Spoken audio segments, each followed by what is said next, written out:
মা, আপনি এই অসুস্থ শরীর নিয়ে রান্নাঘরে আসলেন কেন? কি আর করব রে মা, আমার যে আর ঘরে একা একা থাকতে ভালো লাগে না। তো কি করবেন রান্নাঘরে এসে? কোনো কাজ থাকলে দাও, তোমার একটু হাতে হাতে করে দিই। সারাদিন তো বাড়ির সব কাজ একা একাই করো। আমার তো পুরা কপাল, গরিবের ঘরে জন্ম, তাই তো শ্বশুর বাড়িতে এসেও সবার হুকুম শোনা লাগে। অমন করে বলতে নেই রে মা, বল আমি এখন তোর কি কাজ করে দেব? সব কাজ তো করেই ফেলেছি, আপনি বসে তাহলে তরকারিগুলো একটু কেটে দিন, তাহলেই হবে। বলি, এত বেলা হয়ে গেল, এখনো রান্না শেষ হয়নি, আর আমার ঘরে চাটাও তো দেয়নি কেউ। আজ ঘুম থেকে উঠতে একটু দেরি হয়ে গেছে, তাই চা করতে পারিনি। একটু কষ্ট করে চাটা তো বানিয়ে নিতেও পারিস ছোট। না, আমি তো পারবো না। বাবা যে কি দেখে ছোট লোকের বাড়িতে আমাকে বিয়ে দিল, এখানে কি মানুষ থাকে? শোনো ছোট বৌমা, এ বাড়ির একটা মান সম্মান আছে, তুমি এভাবে বলতে পারো না।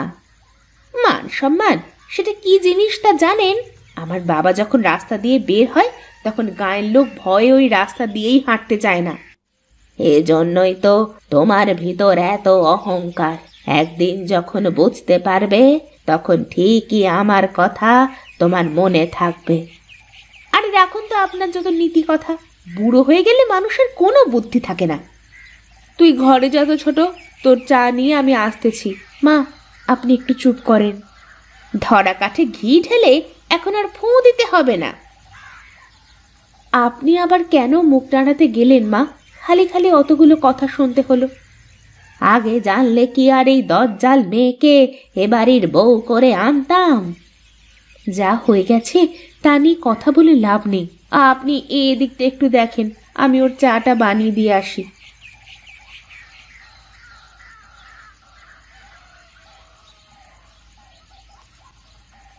কি রে, হঠাৎ পুকুর পাড়ে আসলি? কিছু বলবি নাকি? দাদা, তোমার সাথে আমার কিছু কথা আছে, তাই তো এখানে আসলাম। হ্যাঁ, তা কি কথা বল দেখি শুনি। দাদা, আমার তো ব্যবসা করবার জন্য কিছু টাকা লাগবে, তাই তুমি যদি কিছু টাকার ব্যবস্থা করে দিতে। আব, আমি টাকা পাবো কোথায় রে? আমার কি কোনো পুঁজি গোছানো আছে নাকি? যা আছে সব হলো এই জমি জাতি। তুমি যেভাবেই হোক আমাকে কিছু টাকার ব্যবস্থা করে দাও না, তাতে সে যেভাবেই হোক। আর তা না হলে আমার ভাগের জমি আমাকে বুঝিয়ে দাও, আমি ব্যবসা করব। কি রে, তুই এরকম করে কথা বলছিস কেন? আমি তো তোর আপন ভাই, তোর সমস্যা মানে তো আমারও সমস্যা। আর তুই এ কি বললি? যা বলেছি ঠিকই বলেছি। এখন তুমি বলো, আমাকে টাকার জোগাড় করে দেবে নাকি আমার ভাগের জমি আমাকে বুঝিয়ে দেবে? দেখ নিধির, জমির কথা শুনলে মা খুব কষ্ট পাবে। তুই কাউকে কিছু বলিস নে, আমি দেখি কি করতে পারি। আমার কিন্তু দুদিনের মধ্যেই টাকা লাগবে দাদা, এর ভেতরেই যা হোক একটা ব্যবস্থা করো। আচ্ছা ঠিক আছে, তুই এখন যা।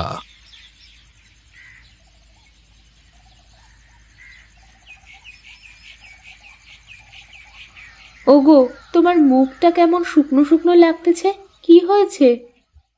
কি যে বলো গিন্নি, কি হবে? না, কিছু তো একটা হয়েছে নিশ্চয়ই। তুমি আমার থেকে কিছু লুকোচ্ছ। তুমি জানো না, আমার থেকে গোপন করে তুমি যাই করতে গেছো তাতেই ধরা খেয়েছো। তুমি কি জ্যোতিষী নাকি যে মুখ দেখি সব বুঝতে পারো? কাছের মানুষের মন বুঝতে জ্যোতিষী হওয়া লাগে না, মুখের দিকে তাকিয়েই সব বলে দেওয়া যায়।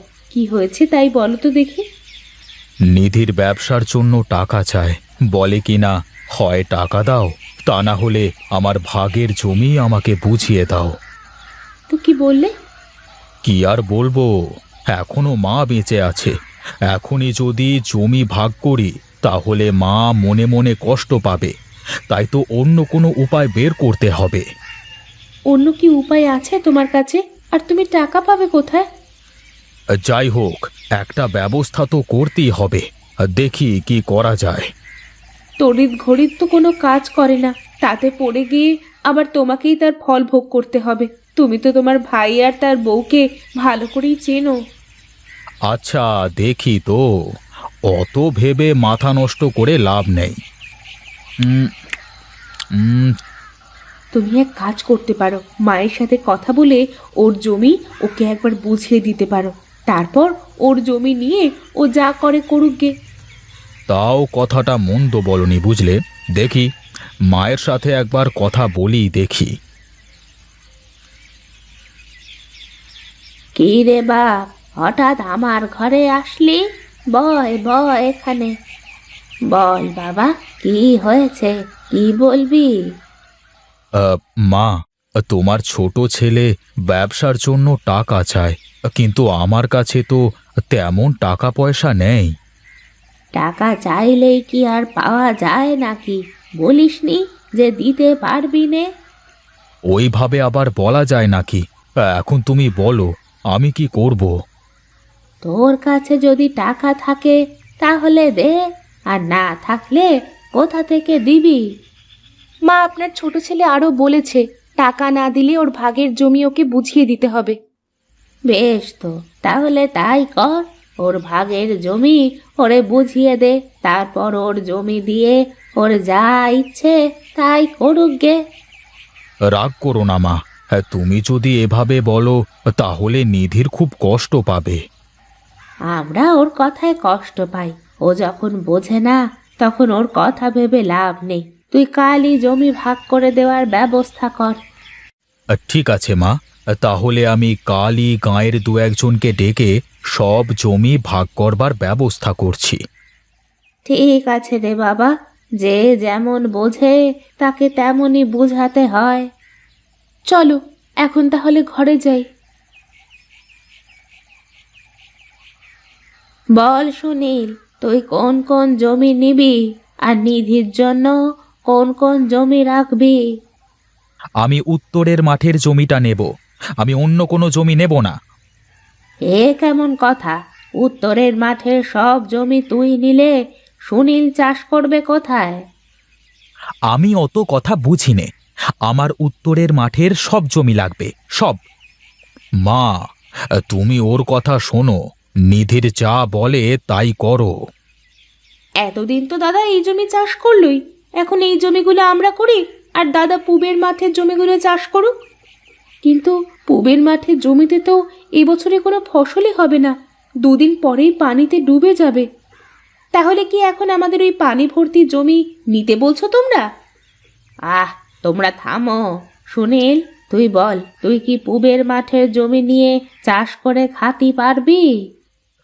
এখন তোমার ছোট ছেলে যা বলে তাই শোনো, আমার কোনো আপত্তি নেই। ঠিক আছে, এখন থেকে তাহলে উত্তরের মাঠের সব জমি নিধির খাবে, আর পুবের মাঠের জমি সুনীল খাবে।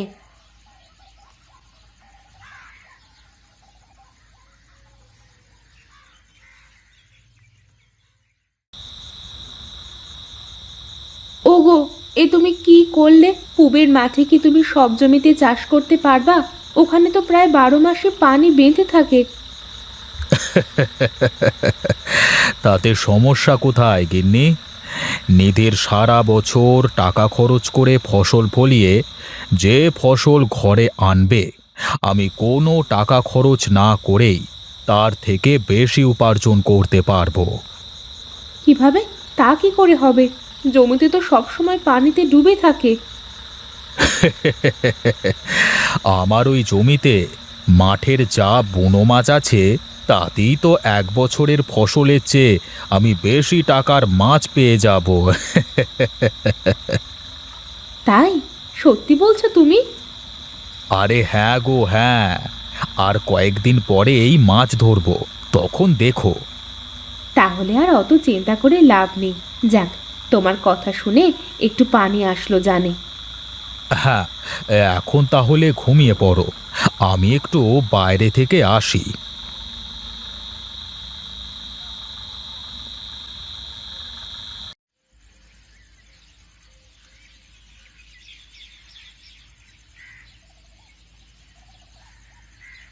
কি রে গণেশ, তুই এই সাত সকাল করে কি মনে করে? দাদা, তোমার ছোট ভাই তো উত্তরের মাঠের সব জমি হরির কাছে বন্ধক রেখে টাকা নিচ্ছে গো। আরে ওর জমি, ও যা করে করুক গে, তাতে আমার কি? তুমি তো জানো হরি কেমন মানুষ, সময় মতো টাকা দিতে না পারলে জমি লিখে দিতে হবে তো। এখন আমি কি করব বল? ওর জমি, ও যা খুশি করুক গে, আমার কিছুই বলবার নেই। আমি ভাবলাম তোমাকে জানানো দরকার, তাই জানালাম আর কি। বাকি তোমার মর্জি। শোন শোন, আরে কোথায় চলে যাচ্ছিস? হ্যাঁ, কি আর করব বলো, ডাকলে কেন আবার? আরে বই, কালকে আমার পুবের মাঠের জমি থেকে এই মাছগুলো ধরতে হবে, বুঝলি? কয়েকজন লোক লাগবে তো। কি যে বলো দাদা, হ্যাঁ লোকের অভাব হবে না। তুমি কালকে চলে আসো, আমি লোকজন নিয়ে চলে যাব নে। হ্যাঁ, ঠিক আছে ঠিক আছে, এই কাল কিন্তু অবশ্যই মাছগুলো সব মেরে ফেলতে হবে। অত মাছ একসাথে কি করবে শুনি? সব মাছ বিক্রি করে দেব। তুই একটু ওই জেলে কটাকে বলে রাখিস, কেমন? আচ্ছা দাদা, ঠিক আছে, তাহলে আমি যাই।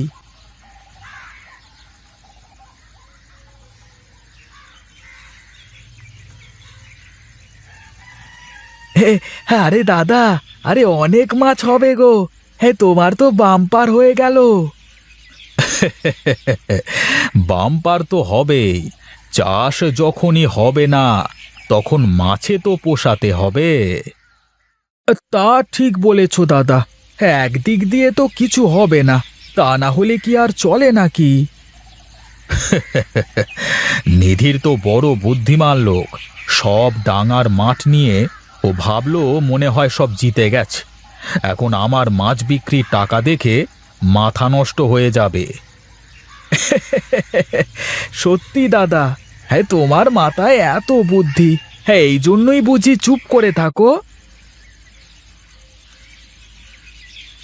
দেখো মা দেখো, পুবের মাঠের ওই অকেজো জমি থেকে কি করে আসলাম। শোন রে বাবা, বুদ্ধি থাকলে তো মাটি থেকেও সোনা বানানো যায়, আর বুদ্ধি না থাকলে সোনাও মাটি হয়ে যায়। আপনার ছোট ছেলে আর ছোট বৌমা ভাবলো আমাদের একদম বানের জলে ভাসিয়ে দেবে। শোনো বৌমা, পরের জন্য কুয়ো কাটলে সে কুয়োয় নিজেকেই পড়তে হয়।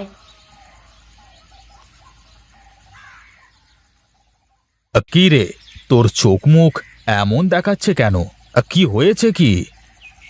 আমার আমার সব শেষ হয়ে গেছে দাদা। যার সাথে ব্যবসা করতে গিয়েছিলাম সে আমার সব টাকা পয়সা নিয়ে পালিয়েছে।